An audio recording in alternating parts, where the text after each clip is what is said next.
Hey guys, today I wanted to come on and talk about some of my favorite Christian fiction authors. I kind of wanted to do another Christian fiction, like my favorite books video, but I just filmed one of those like 6 months ago, trying to wait, like do this once a year. But I have kind of some new favorite authors slash, I don't know, I just want a really good video to point people when they're looking for Christian fiction recommendations, and I feel like these authors are ones I can really recommend.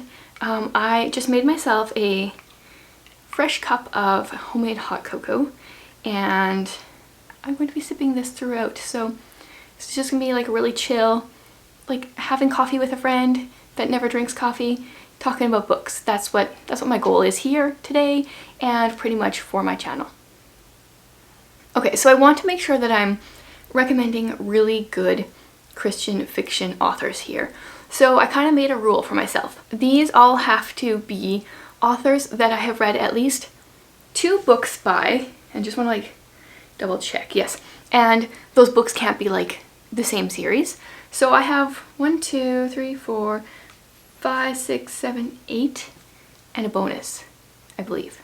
I'm going to break my rule right off the bat though, because I want to honorable mention, because I've only read 1 book by this author, and it happened to be my favorite book from 2021, and I've heard this book is even better. So I'm going to put Amanda Cox on here as a honorable mention because I've only read The Edge of Belonging by her, but I heard this one, The Secret Keepers of Old Depot Grocery, like really long title. I have heard that this one is even better, and my toe just cracked. If there was like an awkward noise, that was definitely just my toe cracking.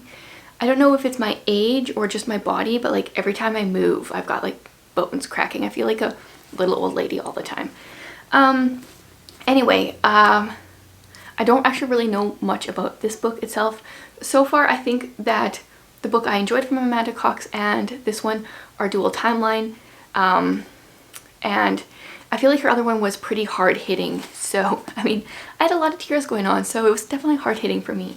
So this is an honorable mention, not an official recommendation because I've only read 1 book, but I think if I make this video in the future, she will probably be on here. Then I feel like I'm a bit of an anomaly when it comes to people that read Christian fiction, because a lot of Christian fiction readers love like the straight up Christian fiction romance genre, and I made a video at the beginning of my booktube career about what I don't like about Christian romance books, and in a nutshell, often the problem that I have seen just in a lot of Christian fiction in general, it doesn't even have to be like in the romance genre, is when there is a romance, often, like I know as a marriage we're supposed to like emulate Christ and the church and such like that, but so often it feels like when the character gets the man,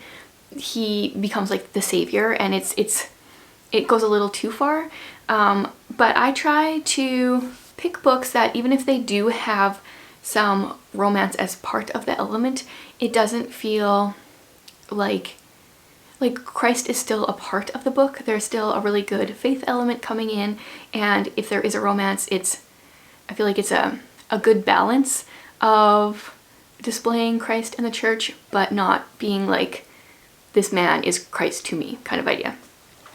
Okay, now with that being said, I personally tend to lean towards the suspense genre, mystery suspense.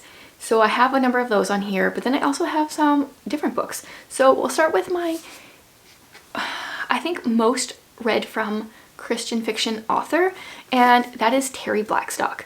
Now my personal favorite has been the If I Run series, which I just realized I had totally intended to reread this year.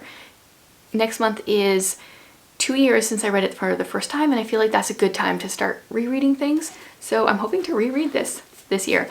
So she writes Christian suspense in a really, really good way. It is so fast-paced. I have read, I don't know how many of her books.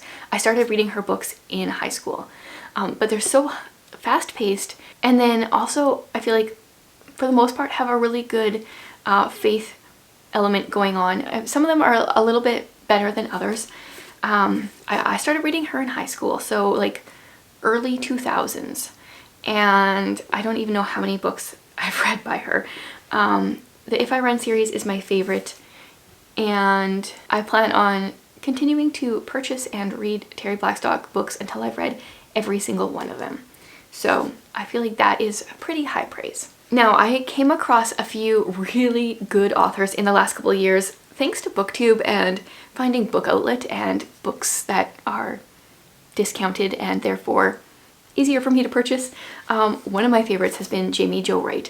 I have now read every single one of her books, and still the second one that I read, which is this one, The Curse of Misty Wayfair, is my favorite. So she writes, it's considered romantic suspense.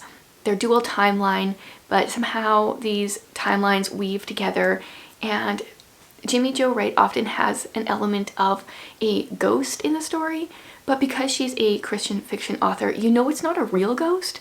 I mean, I think about 50% of her books have like a ghost, but even though I know it's not a real ghost, I can never figure out like how this actually is going to make sense. I love the twists and just how much she weaves together the two timelines.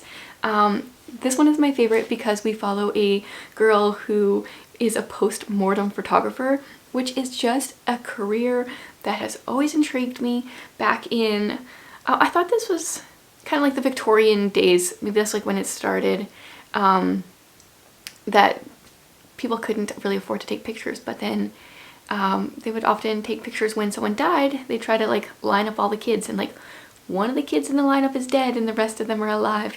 It's really creepy, which just adds to this book. And yeah, so Jo Wright has a new book coming out in April, I believe. I've already pre-ordered it. Really excited. So far, this one's been my favorite. I have loved The Haunting at Bonaventure Circus, and my least favorite, one that I wasn't a fan of, is Echoes Among the Stones. Okay, let's take a break from the suspense side of things for a bit here. And these books are really in no particular order. I just picked them up off my shelf. A new-ish to me author, I think I read this book in the summer, is Sharona Havig. And so this one is Argosy Junction. I have now read a few of her books. This one has cult vibes, which is why I was really excited about it. And then I've read Justified Means by her, and a Christmas one, Christmas Stockings. Now, I feel like she likes more of the romance writing than I normally like, but what I really appreciate about her books is, like especially this one, I thought I knew where this book was going to be going. I was like, oh yeah, it's just going to be this kind of like predictable book, whatever, and like that part of the story ended here, but then like there was still this much left of the story that I didn't know where it was going to go. And I have loved how much she actually incorporates faith into her stories, how much her characters have really good discussions. Yeah, so I read Justified Means, which is the first book in a series. I want to continue that one. That one actually was more like the suspense side of things. I definitely have a soft spot for suspense books. But then also what she has that not very many authors have is wit. I love me some good witty characters, and I have not read a book of hers yet that does not have some really good wit in it. And she is currently doing a short story collection, I'm not really sure of the right word here, based on my Read Your Bookshelf challenge. So every 2 weeks, I guess it is, she has been putting out the next installment of a short story, and it has to do with a book club at a bookstore, and something creepy is going on. Envelopes are being left. It's all for free up on her blog, so I will leave that linked below, because she's got the first 2 installments out already, and I'm so curious to know where this short story collection is going.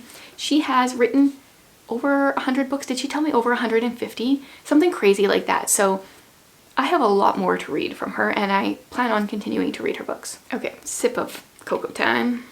And I'm using a fork to stir because. Okay, let's go for a classic this time. C.S. Lewis. He almost didn't make it onto this list because I forgot that I had read the Screwtape Letters, which I love. I've read this a few times. And then he also wrote the Chronicles of Narnia. And then mostly, oh no, I also read Out of the Silent Planet. Not a fan of that one. But I love the Chronicles of Narnia. I love the Screwtape Letters.